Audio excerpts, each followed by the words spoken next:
Let's start with something unexpected. Shiva is not sitting on a cloud somewhere waiting for you to light incense. Shiva is not a statue. Shiva is not even a person. Shiva is a mirror. When you strip away the godly titles, the snake, the trident, what's left is a symbol, an idea. An idea so powerful that it has survived thousands of years and still speaks to us today. But here is the thing. Shiva is not here to tell you how to pray. Shiva is here to tell you how to live. Now I will take you on a journey through his stories, his symbols and what they mean. For you, for me, for our modern messy world. And maybe, just maybe, by the end, you will realize that a little bit of Shiva has been living inside you all along. Picture this. A man who owns no palace, no gold, no jewelry. His bedroom is the open sky. His sofa is a rock. His clothing is barely there. In a world where kings were building golden thrones and armies were fighting for land, Shiva didn't care. He sat on snowy mountain, eyes half closed, lost in a world inside himself. Because Shiva is a rebel, not by shouting, but by refusing to play the same game everyone else is playing. And in 2025, our game is endless consumption. New phone every year, new outfits every month. We are drowning in stuff, yet starving for peace. Shiva shows us freedom starts when you let go of what you don't need. Not just physical things, but emotional baggage too. So tonight, before you sleep, look around your room. Find one thing you don't need and let it go.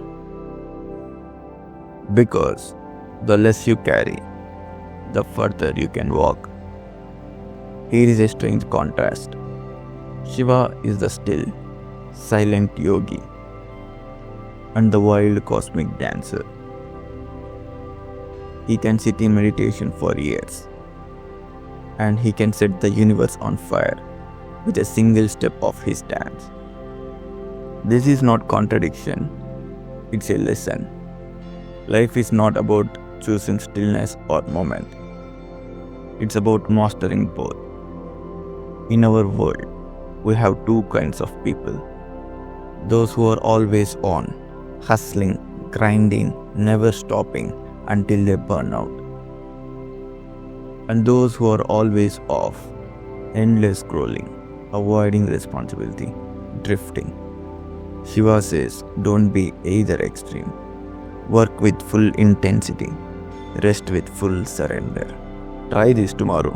1 hour of deep work, where you give your best, phone off, no distractions. And 1 hour of deep rest, no phone, no work talk, just you and the present moment. Master this, and you master the rhythm of life. They call Shiva the destroyer. Sounds scary, right? But here is the twist. He doesn't destroy for fun. He destroys so something new can be born. When Shiva dances his Tandava, it's the end of one cycle and the beginning of another. It's like clearing an overgrown garden so new flowers can bloom. In our lives, we hold on to dead things like old grudges, expired dreams, toxic friendships. We let them take up space in our mental garden. But sometimes destruction is an act of love. Breaking the old is the only way to make room for the new. Write down one belief you have been carrying that's holding you back. something like, I am not good enough, or people can't be trusted. Then tear it up, burn it, throw it away. Feel the space it leaves behind. One of Shiva's most famous stories is when the gods and demons churned the cosmic ocean. A deadly poison rose up, good enough to destroy all life. Shiva didn't run, he didn't panic. He took the poison and held it in his throat. He didn't swallow it, he didn't spit it out to hurt others. He just held it. It teaches us strength is not about avoiding negativity, it's about holding it without letting it change who you are. In our modern world, poison comes in the form of hate comments, office politics, family arguments, online outrage. Most of us either swallow it and let it eat us from inside, or spit it out and hurt others. But Shiva shows us the third option. Hold it, contain it, and move on. So next time someone's words sting you, pause, breathe, let it sit in your throat for a moment, and choose not to pass that poison forward. Shiva spends time in cremation grounds. He wears ash, the final remains of all living things. He sits where most people are afraid to go. Why? Because death is not his enemy. Death is his reminder. Everything you see right now, your job, your house, even your body, is temporary. When you accept this, you stop wasting time on things that don't matter. Modern society hides death. We act like we live forever, chasing things we can't take with us. Make a living list, not a bucket list for someday, but a list of things you wanted to do now while you can. Then start today, even if it's something small. The river Ganga was so powerful, it could have destroyed the earth. So Shiva caught her in his hair, letting her flow gently to the ground. Power and pressure don't have to crush you, only if you know how to channel them. In our lives, Ganga is like responsibility, deadlines, expectations. If you take them head on without control, they drown you. If you learn to catch them, break them into smaller streams, you can handle anything. So when you feel overwhelmed, grab a notebook, write down everything on your plate, then break it into smaller, doable steps. Catch the river before it catches you. Shiva spends ages in silence, eyes closed, simply listening, not with ears, but with presence. In a world like ours, where everyone is shouting, being the one who listens is a superpower.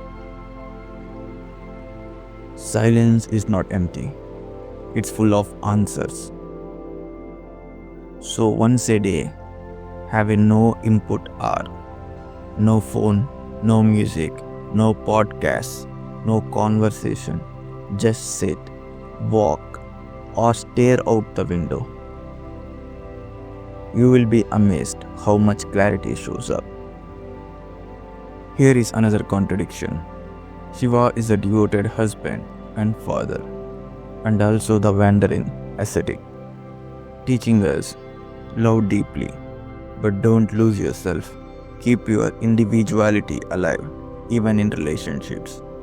In modern times, we either lose ourselves in relationships or isolate completely.